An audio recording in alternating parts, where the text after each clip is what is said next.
Hello, I'm Sarah, otherwise known as Yarnmugs on Instagram and Ravelry. Welcome to my podcast where I chat about my knitting, crochet, sewing and books I've been reading. Now, it is really hot here in the UK and I've got a fan on, hence my hair blowing in the wind. I've tried to have a little test to see if it's too noisy. And also next door I've got a carpenter in, so I keep hearing sawing, but like you say, you just have to do what you've got to do, haven't you? And it's life, and I can't have these doors shut because it's just far too hot. So, welcome. If you're new, I hope you like what you see, and if you're a returning viewer, thank you so much for keep coming back and leaving such lovely comments. And as always, thank you for your Ko-fi donations and lovely comments that you leave me. It's so appreciated.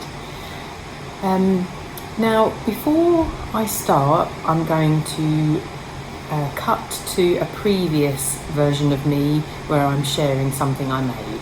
So let's do that now. Hello. So I thought I'd quickly show you those things that I've been making for my team away day. I'm literally about to go to work. It's about 7:45. I'm wearing active sporty wear because we're having a relaxing team away day where we're going to walk and do some yoga, and it's going to be a very hot day. It's quite foggy at the moment, but I'm sweating already. It's going to be a hot week. So yeah, I've mentioned before that I'm going on a team away day, and my manager said to me, would I be able to make something for my colleagues? So my first thought was I was going to make some crochet flower brooches, which I did.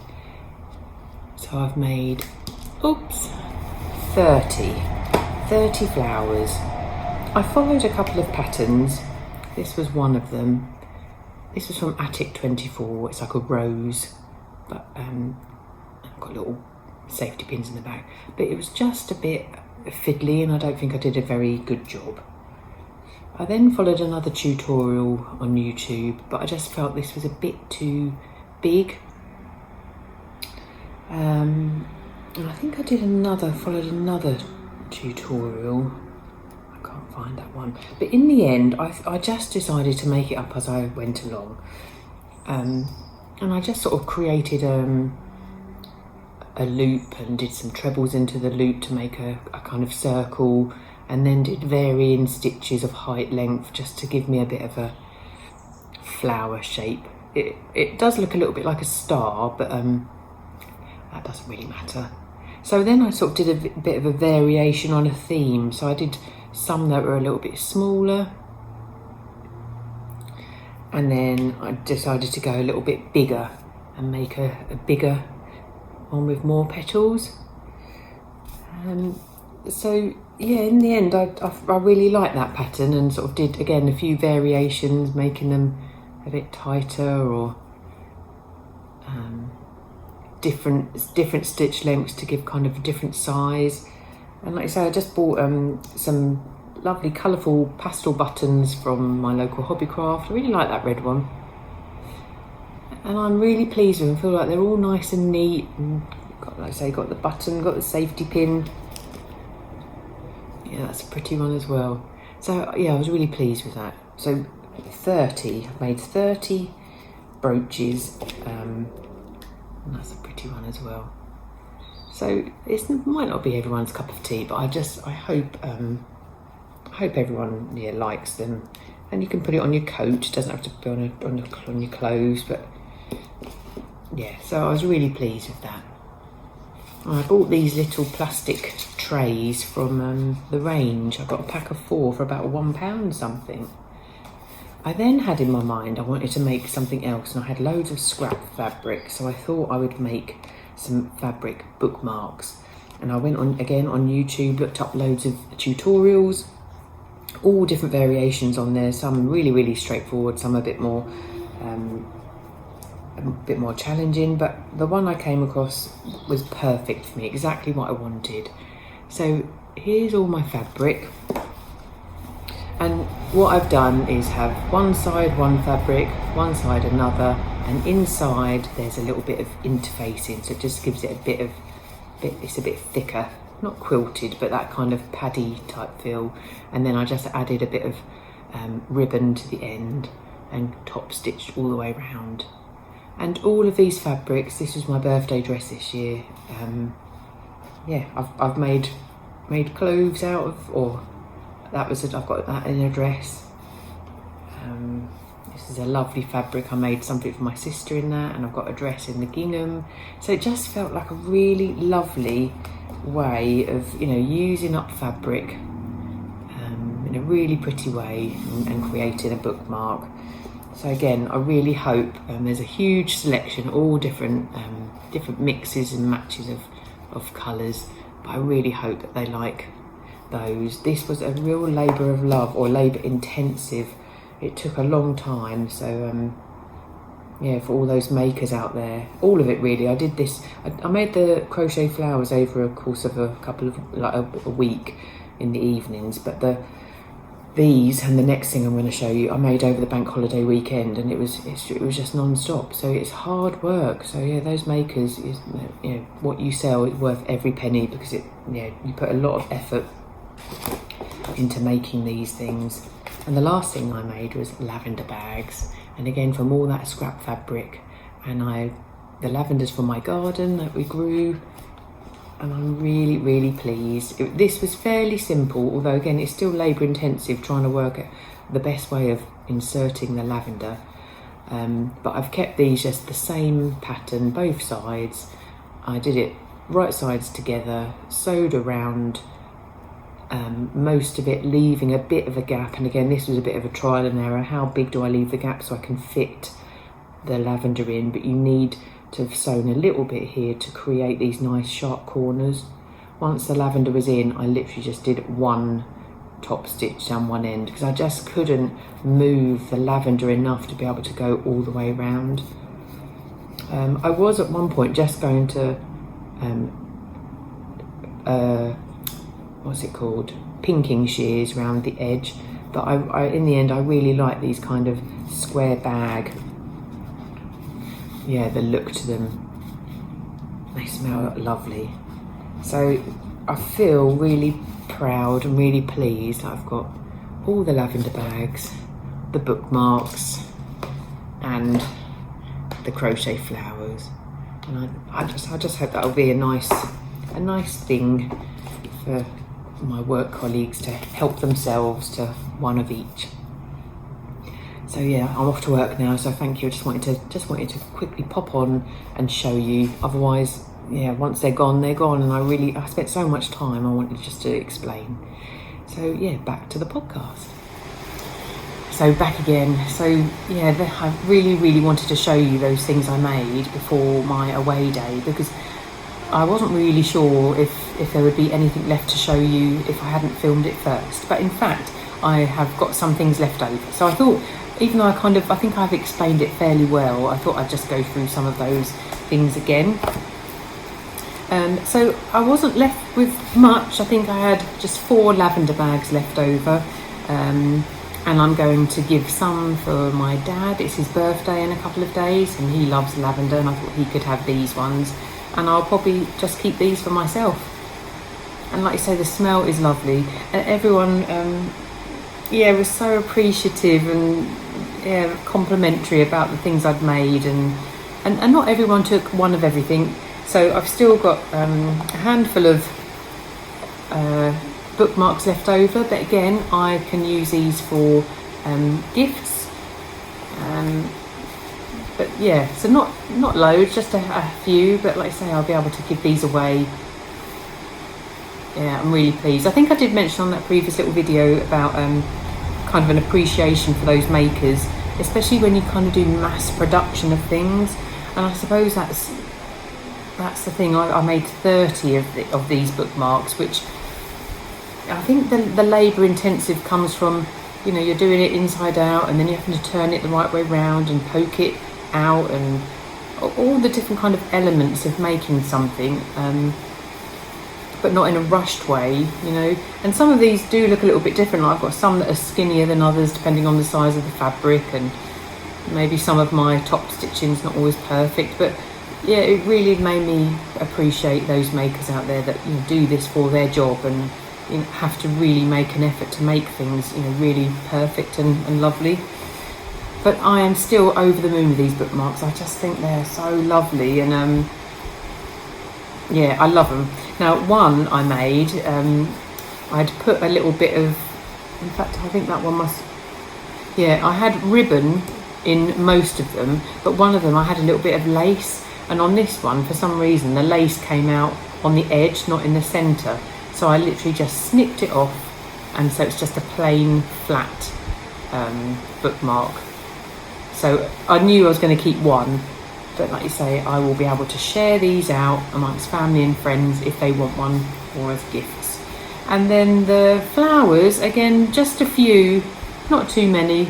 Most people took one, but I know that I will be able to use these for myself, or again, put them on presents or for friends. Oh, they're just so sweet. I feel like I just know that I've already got a little batch of things made. That's pretty, isn't it? So yeah, I'm really feel happy. I'm not disappointed with anything that was left behind.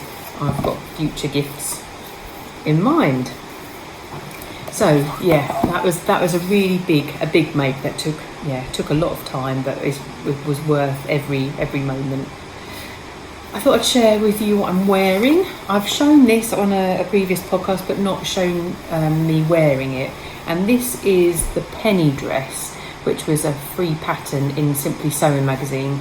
I've chatted about this in a bit more detail previously because it turned out far too big and I had to kind of hack about with it.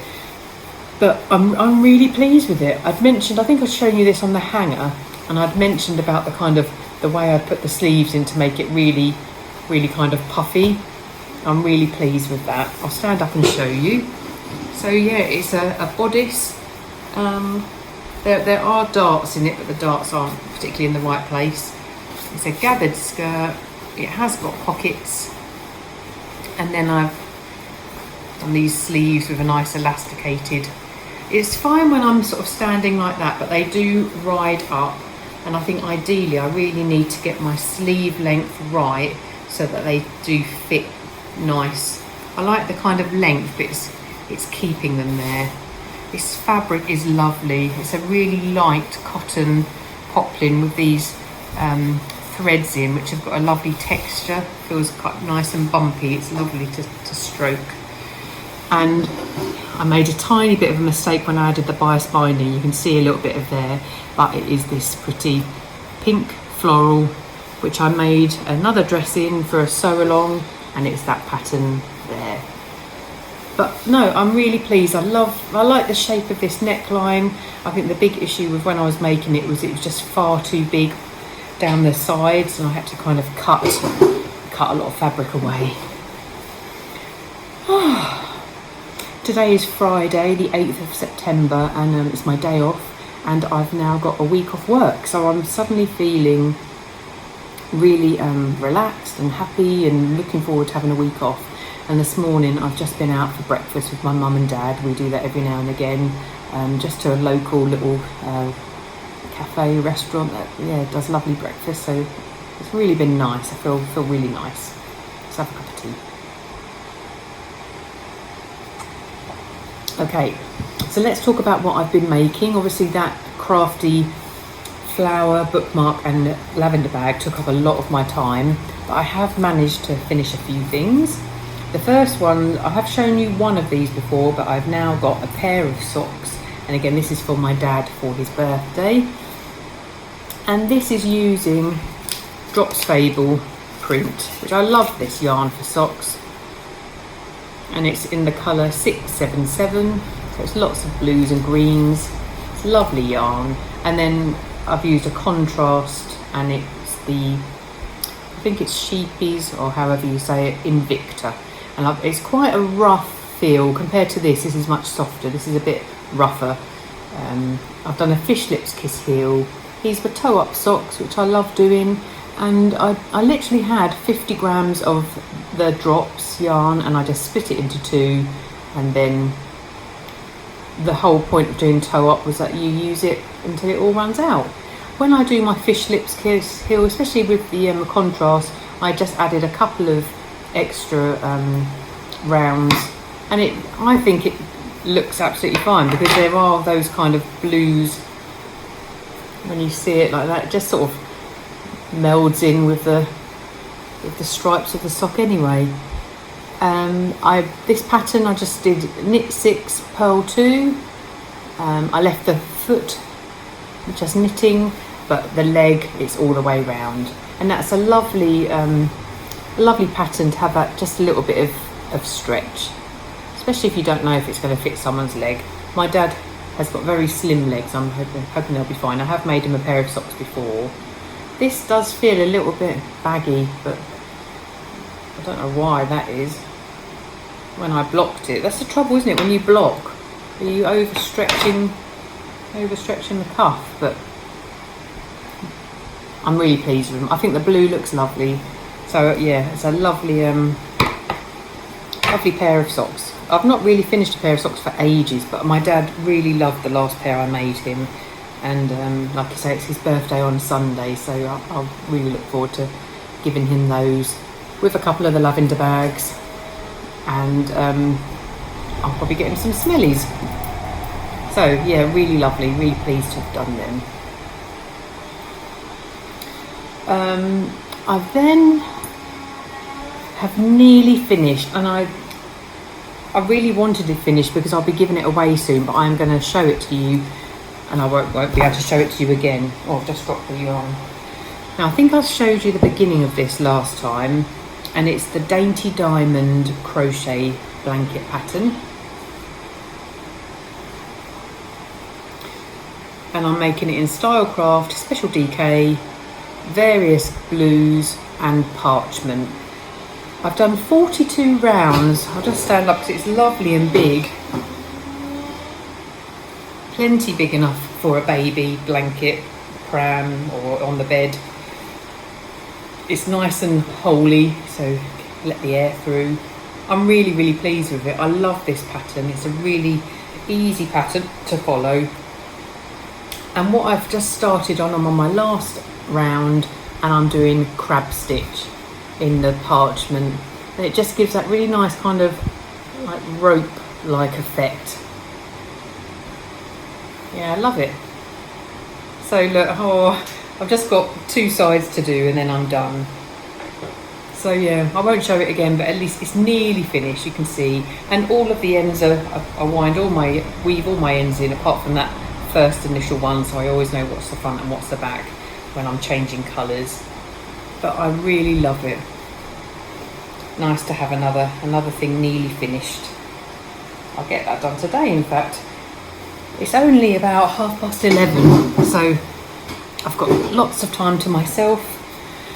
Yeah, so I'll really enjoy that, and I'll give it a wash. I'm going to hang lots of washing out on the line today because it's a perfect day for drying.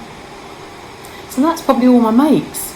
That feels like I've said that all very quickly, but I suppose, yeah, with the crafty things, but 2 things nearly, finished, so that's quite an achievement. I don't think, I did our last podcast, I don't think it's even been a month, so yeah, I'm pleased with that. I've still got other projects on the go, and I've said before, sometimes, you know, you get a bit bored of things and you leave it for a little while, and then you become a bit obsessed with it again, and will really work on it. And I'm thinking, in my week off, I think I might dedicate that week to the habitation throw. That's something obviously I started at Christmas last year, and I really want to get that finished. Oh, I don't know how I'd feel without the fan on because it is so hot. I know some people love the heat, but this is just too hot. I suppose not to get too doom and gloom, but you know, it just is such a worry with global warming and, you know, the weather situations across the whole world. So yeah, I'd much rather it not be like this and be cool. Yeah, so that's all my makes. I'm just going to show you some of the books I've been reading. they've not been interesting this time, and it goes like that sometimes. Sometimes I love every single book I've read, and other times, oh, it's not. I've mentioned before I am in a work book club, and so we're working through a selection of books which were like a Richard and Judy selection from W.H. Smith, and so this was the next one that we chose out of the selection, 12 Secrets by Robert Gould. I just did not enjoy this at all, very disappointing. When my work colleagues were reading it before me, there's lots of messages on our little book club WhatsApp group, and they don't give anything away. It's more just, if people are struggling or if people really are liking it. Everyone loved it, apart from me and one other person. I am hosting book club in a couple of weeks where we'll all discuss it in a lot more detail. But I think my main issue with this book is I just found so many mistakes. I didn't really like the way it was written. It felt very kind of sort of simplified, but it's obviously a crime novel, and there were just too many red herrings. It just felt like it was like loads of characters were introduced, and it just all felt a bit unnecessary, and I kept forgetting who people were, and someone in the group said they had to write everyone's names down to try and remember who's talking about. The other issue I found is I couldn't really understand the title. There's no mention of 12 Secrets in the book at all, so I don't know what that refers to. So it was the being bombarded with loads of characters, not really liking the style of writing. And when I mean the style, I mean I don't mean childish. I don't know how to word it. It just didn't feel very written well. Like, so again, it just felt like there were spelling mistakes and grammatical errors. Like, so as you're reading it, I had to read some of it a few times. And another bit I didn't really like was that they suddenly came to conclusions about things, and you just think, well, how did you come to that conclusion? It all just felt too obvious. So yeah, I did read it. I read it all, but it was not my cup of tea, and I won't be reading another. And it's really funny when people put on here, like Lee Child, who writes lots of kind of crime type novels, put excellent, and someone put 12 stars. And it's just like, so obviously wasn't like that. Wasn't well written, I didn't think. Yeah, so not recommended. I then read a book. I think I bought this for my sister, and then she loaned it to me. And it's about Martin Kemp and his wife Shirlie. Now, I bought this for my sister because she loves Martin Kemp, and also she loved Wham when she was younger. And I loved Wham as well, and really I'm a teenager of the 80s, so reading this was lovely to just hear the backstory of George Michael and those times. But again, it's a very kind of simply written book about their life. It's all lovely. I mean, some sad things happen. Martin has had brain tumours in the past, but yeah, it just was like they're just a sweet couple, a perfect couple. And I suppose by the end, I just felt like, oh, well, yeah, they're lucky that they've got a lovely relationship and stuff. But it was just a simple book, but I'm sounding quite negative, aren't I? I don't mean to sound like I'm, how can I word it? It was just sweet. It was just sweet about them and their relationship and how much they love each other. And I suppose after a little while, I just thought like, all right, I know that you both love each other, but that is in the title. It's a love story. So that is what it's about. So I'm really ready for something a bit more, a bit deeper. And for Christmas, I bought my mum lessons in chemistry, and I know there's been loads of positive kind of feedback about that book, and lots of my friends have read it and said, it's one of their favourite books. So I think I might be reading that book next, and I might use one of my little bookmarks. So that's probably about it. It's a very quick podcast today. But I wanted to share the things that I've made, knowing that they're going off into the world to be with their new owners. Hopefully I'll catch up with you in October. Hope you're all okay, and see you soon.